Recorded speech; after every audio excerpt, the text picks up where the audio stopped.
Call Me By Your Name. So Call Me By Your Name stars Timothée Chalamet and Armie Hammer. They play a gay couple, and they do have to go through some obstacles, but what else would you expect from a film like this? Of course, they will have to go through some obstacles. That's really all I can tell you.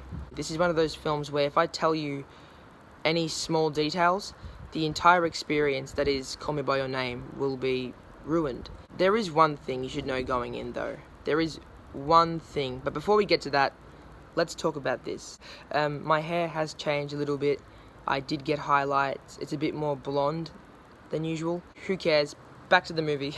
That one thing that you should know going in is it's not exactly just about a gay couple. It's also about a guy, Elio, who is very confused about his sexuality. He doesn't really know if he's heterosexual or homosexual. The first half of the film is kind of hinting at all of that stuff that we came to see. The second half really does explore the sexual side of things. And I do love how all of the sex scenes were put in with a purpose, you know, they had substance. They weren't just shoehorned into it for shock value.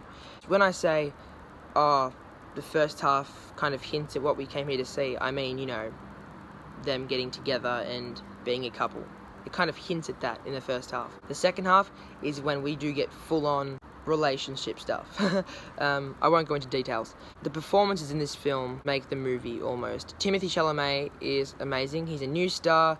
He's in the club now. Everyone's going to want to cast him, because if they do cast him, they can say in the trailer, starring Oscar winner or just nominee Timothée Chalamet.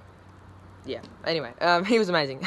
He really does deserve the nomination. Armie Hammer, though, is probably the biggest snub of the year. I really did love his performance. He was so funny, but so powerful at the same time, and I really did love his character. Someone did tell me that it was more of like a pedophile story, because if you don't know, Armie Hammer is a lot older than Timothée Chalamet. I was like, oh, okay. But then it turns out that Armie Hammer is the vulnerable one, not Timothy, and that was really surprising. And speaking of surprising, this movie is very unpredictable. It's one of those films that really does go against that cycle, I guess, where, especially in a superhero movie, you can kind of tell when the first act starts, obviously, the second act starts, and especially the third act starts. You kind of say to yourself, oh yeah, final battle, here we go.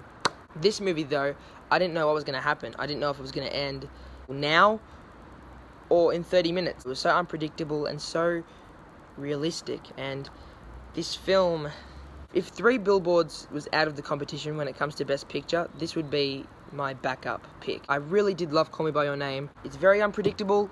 Timothée Chalamet and Armie Hammer are fantastic. All the performances are fantastic. The father, Timothy's father, if you've seen the movie, you do know that he has an awesome monologue at the end of the film. It's just an amazing film. I'm going to give it an 8.3 out of 10. Definitely check this one out. It hasn't got, long to go in theaters, so please catch it while you can. Thank you all for watching, everyone. Next review will probably be Shape of Water. I'm trying to review all of the Best Picture nominees before the actual Oscars commence. I've done Three Billboards and Call Me By Your Name so far. Next is probably going to be Darkest Hour or Shape of Water. So thank you all for watching, everyone, and I'll see you all later. Bye.